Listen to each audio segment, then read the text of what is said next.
Hello दोस्तों, नमस्कार। स्वागत है आपका स्टडी सिंधु में। तो आज हम बात करेंगे इस वीडियो में सामान्य हिंदी बहुविकल्पीय प्रश्न यूपी-टीईटी 2013 मॉडल पेपर के बारे में, जिसका परीक्षा हुआ था 27 जून 2013 को। तो पहला प्रश्न दिया हुआ है,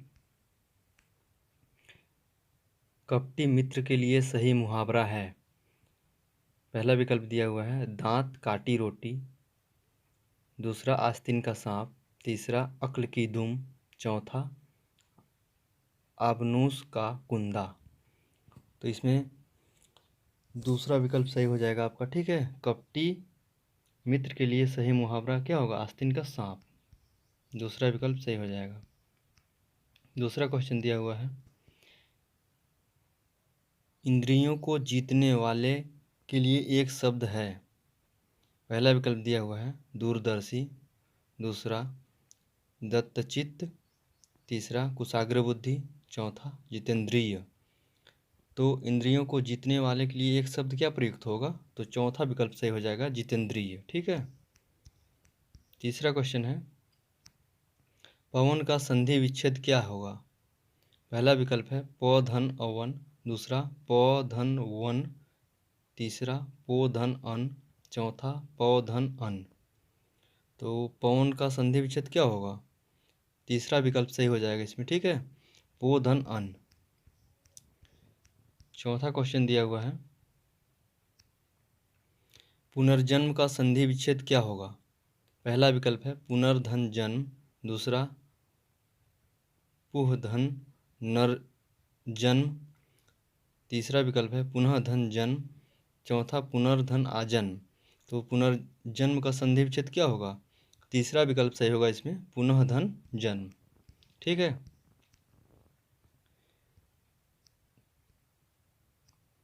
इत्यादि शब्द में कौन सी संधि है?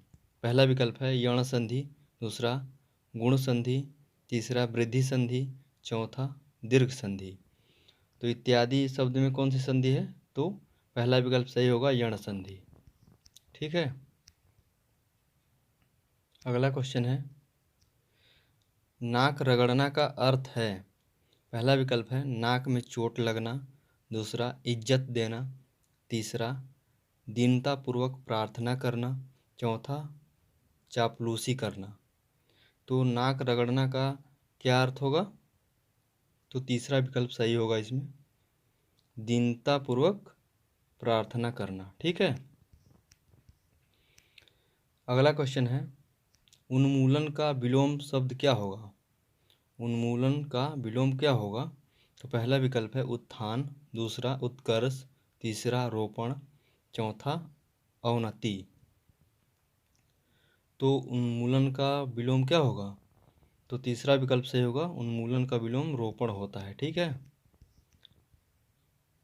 अगला क्वेश्चन है, महावीर प्रसाद द्विवेदी ने आदि काल को क्या संज्ञा दी है? पहला विकल्प है चारण काल, दूसरा आदि काल, तीसरा वीर काल, चौथा बीज पवन काल। तो महावीर प्रसाद द्विवेदी ने आदि काल को बीज पवन काल कहा है। ठीक है, चौथा विकल्प सही होगा इसमें। अगला क्वेश्चन है, अति सूधो स्नेह को मारग है किसकी पंक्ति है? पहला विकल्प है आलम, दूसरा बोधा, तीसरा ठाकुर, चौथा घनानंद।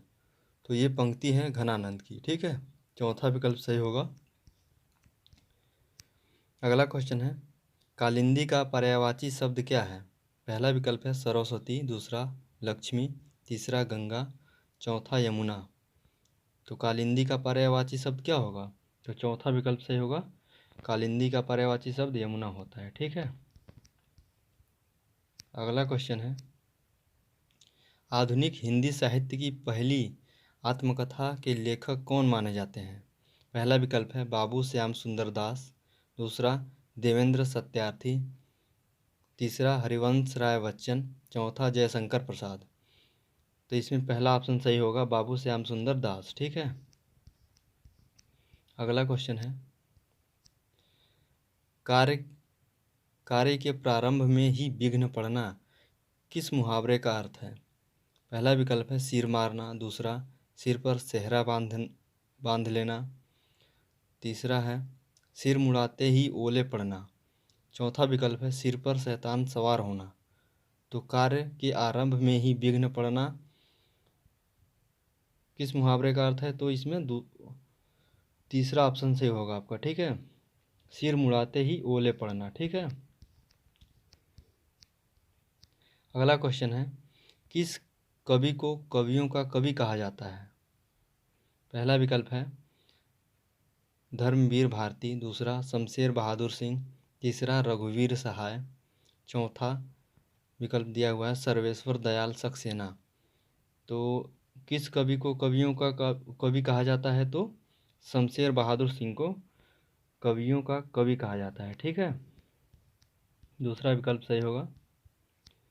अगला क्वेश्चन है, दशरथ सुत तिहु लोक बखाना, राम नाम का मरम है आना, किस रचनाकार की पंक्ति है?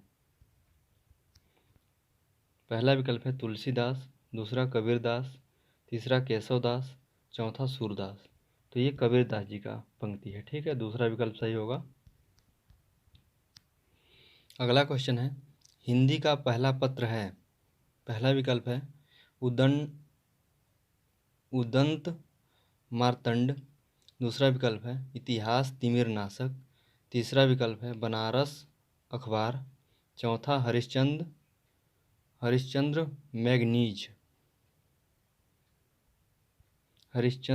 मैगजीन, ठीक है। तो हिंदी का पहला पत्र क्या है? उदंत मार्तंड, ठीक है।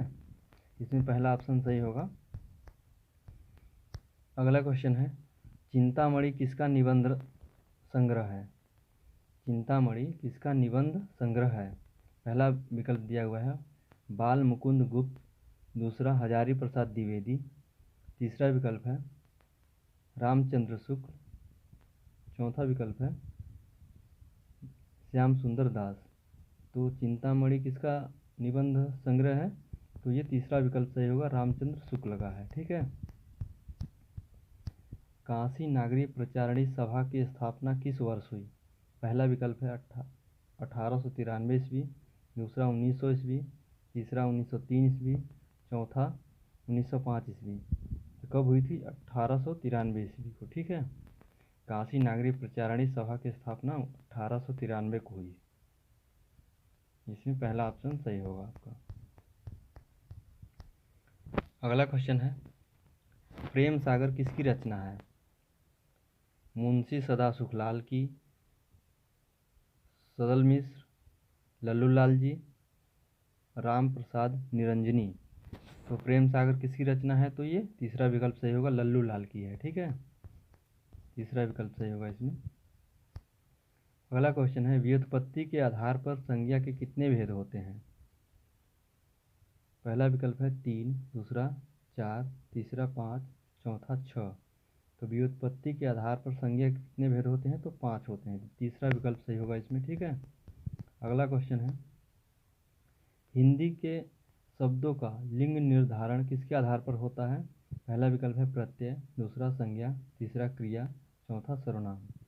तो हिंदी के शब्दों का लिंग निर्धारण किसके आधार पर होता है? तो ये क्रिया के आधार पर होता है, ठीक है।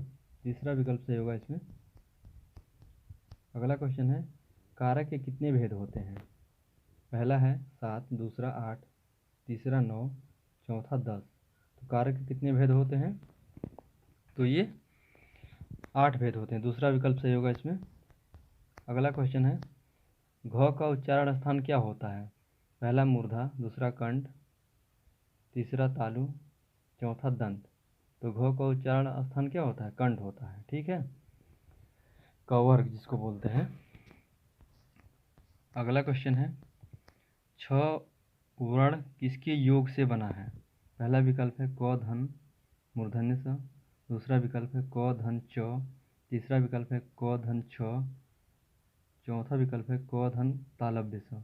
तो ये पहला ऑप्शन सही होगा, क धन मूर्धन्य स, ठीक है। अगला क्वेश्चन है, शुद्ध वर्तनी का चयन कीजिए। पहला विकल्प है अस्पृश्यता, दूसरा अस्पृश्यता, तीसरा अस्पृश्यता, चौथा अस्पृश्यता, ठीक है।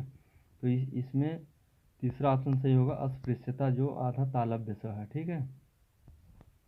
अगला क्वेश्चन है कवि का स्त्रीलिंग है।